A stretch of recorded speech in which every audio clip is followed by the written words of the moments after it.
Ladies and gentlemen, may I have your attention, please? Any Revs UK. All things revolution from a UK perspective. We are one with our strength, one with our hearts, one to England, stand and scream. With you all the way until our dying day, revolution is our team. Yes, hello and welcome back. This actually is still a podcast, so thank you for anyone who obviously has stuck around and is still subscribed. Any of you would like to share this back around and let people know it's back on. Obviously we had a little break for the World Cup. I am trying to upload this as often as I can. It seems to be every 2 weeks at the moment. It seems to be the only kind of time scale I'm getting to do this in. But obviously we've been away. The World Cup's been happening. Obviously, unfortunately, the USA aren't in the World Cup this time round. But you know, I'm England. I'm not England personally. I'm from England, so obviously therefore I'm supporting England, and we're doing all right. Not the best performances in some aspects, but with obviously through to the quarterfinals against Sweden. So that'll be interesting to see how we can go. I've got to just I won't talk too long about the World Cup because obviously that's not what this podcast is about. But I will just say that watching England take penalties against. Who do we even play against? Colombia. I completely forgot already, which is ridiculous. Against Colombia was the most nerve-wracking thing I think I've done in a long time. And I come to the conclusion that I'd be an absolutely awful professional football player. One, because I'm not very good at the actual game itself, and two, because I just wouldn't be able to hold my nerve. I was an absolute wreck, and I wasn't even doing anything. I was just watching the game. But yeah, obviously great win for England. Obviously glad that they got through. Just hoping for a really, really solid performance. Now, I did a little prediction video over on the YouTubes about, you know, kind of the World Cup as a whole, and I said in that video that I kind of think the minimum and the maximum expectation for England is the quarterfinals. So we've reached that point now, so, you know, we've reached where I think we could go. I would like us now to see to go even further, you know, semi-finals. Even getting to the final itself would be a great achievement for English football, and, you know, we haven't got the strongest team in the world. You know, we're a young team, growing team, but yeah, I think Gareth's going in the right direction. But I'm kind of enough to talk about World Cup now. We've come here to talk about the revolution. What's going on? Obviously, you know, the transfer window is still open. No real movement from a lot of talk around the camp about things that might be happening, but nothing's actually come to fruition just yet. No one on the outs, obviously, apart from Lee Win, which happened quite a while ago. No one on the ins. And we're just going to talk about this a little bit before we delve into the match against DC United. So one name that I keep hearing mentioned and keep seeing being bandied around is Bojan Karak.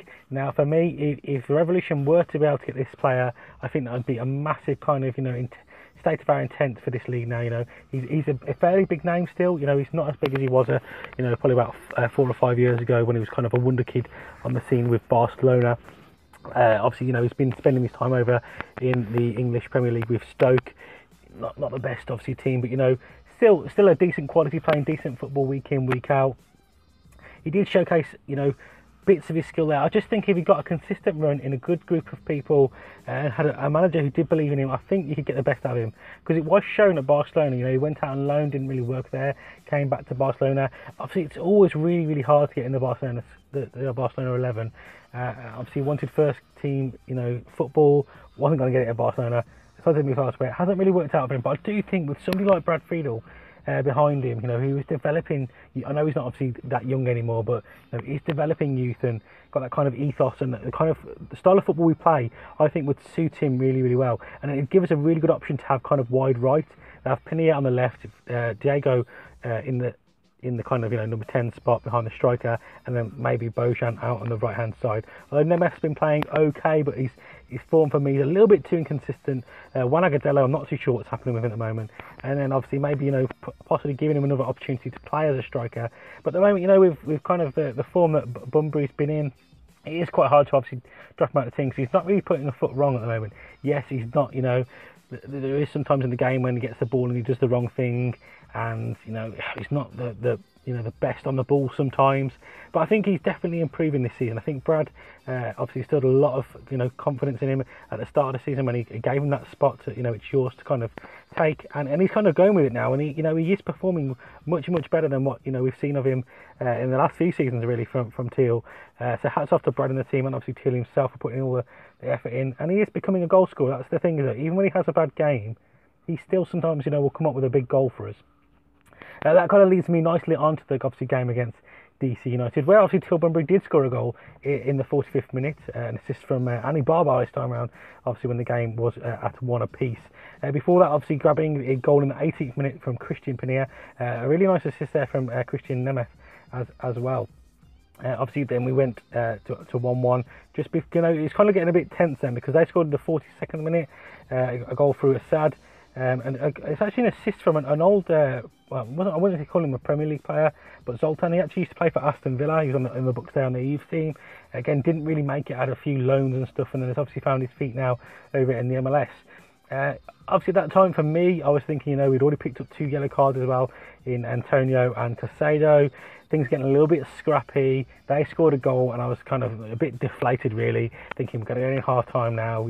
Not on the best kind of run, really. Not kind of backs up against the wall a little bit to aspects of the last kind of 10 minutes.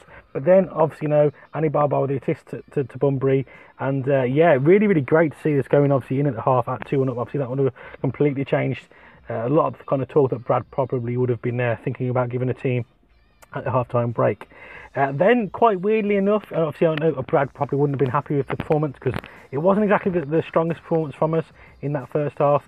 But actually doing a double substitution, obviously Callum Rowe and Agadello coming on. It was Zahibo and Nemeth making way, and it was a bit of a weird one for me. I don't think Zahibo didn't have his best game, but I think he definitely still had time to go out there and improve his worth. He has been solid for us throughout the season. Callum Rowe didn't. I don't think it called for Rowe's introduction at that point in the game. I don't think that was the quite right decision. The Agadello and Nemeth one, that one's kind of a like for like in some aspects. So I can possibly understand that one. But again, it's a little bit too early. It's not like Nemeth completely exhausted and we needed a change up. It kind of was a very similar like for like kind of substitution in some aspects. So I wasn't really understanding either of them ones, especially at the kind of time frame it was. I could understand if he wasn't happy with the performance. He wanted to change his shape, but them players really, yes, Rowe gives us a bit more of an attacking threat than obviously Zahibo does. So possibly that was a thought there, obviously, that Callum would push up higher and add an extra threat in the attacking aspect, and obviously would still have Casido kind of dropping back. So possibly understand it if he's going for more that kind of, I'm presuming what he wanted to do was attack from the off. That kind of happened in bits, but obviously, we then, in the 73rd minute, conceded a penalty. Was obviously spoiled away by Assad again, and things weren't looking too good for Revolution. And that's kind of the time then when you thought, okay, this is when we could have done with a double substitution. Now we've got another goal behind, not goal behind. So we've drawn level. Now this is when we bring on the fresh legs. We bring on the likes of Callum Rowe and really push for the win here. Obviously, it did come to fruition anyway, because Christian Pinilla got a penalty in the 78th minute. But all being said and done, that could have possibly been avoided.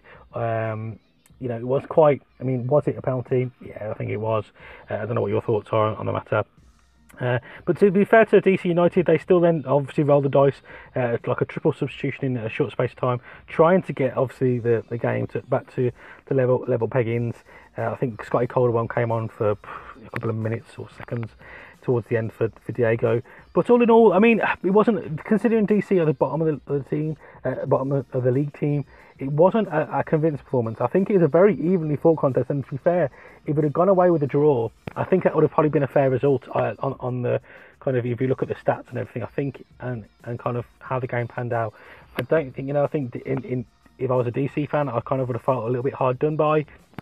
But as I said, obviously great to see the Revolution. I kind of don't want to keep saying this. Not playing the best, but managing to grind out a result. That is obviously a great kind of, thing to have in our arsenal. But it's not the thing you want to rely on constantly. You do want at some point to start seeing some really solid performances to start scaring the likes of, the people, at the end of the day, if a team can see we can grind out a result, that's great. But for us to really kind of start to instill our authority and start making, Dallas and Atlanta and New York Red Bulls and, Kansas City, Los Angeles FC, them kind of teams start taking note of us and start kind of seeing us as a real threat for the title this year. We've got to start pulling in some performances where we just completely whitewash a team. When we're in control from start to finish, it's not always about not conceding. Obviously that happens even sometimes when a team is completely dominant. But obviously for us to not concede and to win a victory, even if it's a 1-0, but we're completely dominant, I think that is sometimes better than a 3-2 scraping over the line victory for me. So yeah, that's all I've got to say on the DC match. Obviously, we're trying to keep these episodes nice and bite-sized if we can do. We've got a game against Seattle Sounders, which is again it's a huge game for both teams really. I mean, kind of Seattle aren't in the best position when I think they're sitting 10th in the Western Division, and I think they're about 20th overall in the standings. Obviously, we definitely need the victory, but obviously they need the points desperately more than we do. Minnesota are starting to kind of pull away a little bit from them, and they kind of really need to keep the kind of they basically can't afford to drop too many more points. We obviously need the victory on the other hand because we're kind of chasing Columbus Crew down. We've got 2 games in hand on them, so obviously we can get the victory here. That would put us in good stead to leapfrogging them with the extra game in hand. In terms of head-to-head, for the last kind of 6 games, it's very even. It's 3 wins, 3 draws.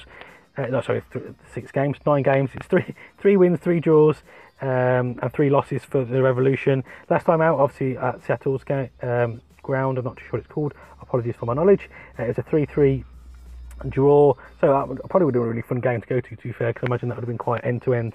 Obviously, Kabayashi grabbing a goal and 2 from Agadello. We actually threw away a 3-0 lead, if I remember rightly, in that match as well. And then actually picked up a victory in 2016, obviously at Foxborough with a 2-1 victory.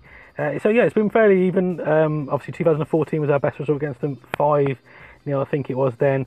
I believe Fundunges grabbed a brace in that match. I know Teal grabbed one. I think there's an own goal and another goal scorer. I can't think of who it is now. I want to say it was maybe Patrick Mullins, but I'm not 100% sure on that one. I probably should have done some research before I started recording this, shouldn't I?